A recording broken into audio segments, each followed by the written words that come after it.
Hello বন্ধুরা, কেমন আছেন? আশা করি ভালো হবেন। আমিও মোটামুটি মা মেয়ে আপনাদের সবার আশীর্বাদ ভালো আছি। এখন যা হোক রান্না করছি, মেয়ে পড়তে গেছে, আবার দিয়ে এসছি, আবার আনতে যাবো আর কি। দিয়ে এখন তাড়াতাড়ি করে রান্না করে নিয়েছি। এই যে দেখুন রুটি বানিয়েছি কটা, আর এখানে এই যে তেঁতুল আর টমেটোর দিয়ে চাটনি বানালাম। আর এখানে সয়াবিন আলুর সবজি রয়েছে। এইসব দিনে বানিয়েছিলাম আর খিচুড়ি বানিয়েছিলাম, দেখানো হয়নি। কিন্তু এখন রুটি আর এই যে সবজি, নিরামিষ নিরামিষ। আজকে শনিবার, মটর পনির বানিয়েছি, একদম নিরামিষ, রসুন পেঁয়াজ কিচ্ছু নেই, শুধু আদা দিয়ে। যা গরম লাগছে কেমন। আমরা শনিবারে নিরামিষে, একবারে নিরামিষে খাই। আর কি করব, বেশ কালকে শিবরাত্রি আছে, ভালো লাগছে। আমি পড়তে গেছে তাড়াতাড়ি করে, এবারে 8:30 মোটামুটি বাজবে, তবে আনবো। এটা কাছেই গেছে পড়তে। রুটিগুলো গরম থাকবে, এইগুলো পুইয়ে করে নি। এই যে রুটি দেখুন, এই দিয়ে ঢাকা দেবো যেন রুটিটা গরম থাকে।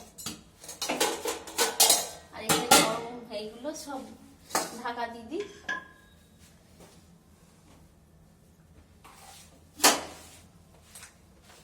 আর রান্নাঘর তো পরিষ্কার করতে হবে, না পরিষ্কার করলেও তো হয় না। হ্যাঁ, আর এখানে সবজিগুলো এইভাবে সব ঢাকা দিয়ে দিলাম, ঝামেলা শেষ। এরপরে মেয়ে আসবে আর খাবো, আর কিছু না।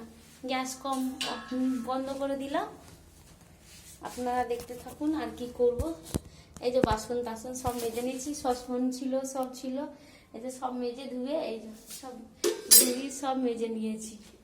আর কি করব, মেজে ধুয়ে রেখে দিয়েছি, গল্প শেষ। দিয়ে মেয়েকে আনতে সকালে আবার চা খেতে সুবিধা হয় এখন মেজে নিলে, ওর জন্য মেজে নিয়েছি।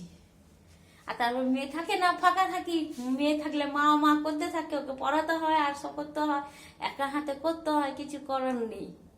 তো ওর জন্যই ব্যাস। এখন মেয়ে চলে গেছে, এই তো 8:20 হচ্ছে, 8:10 এখন।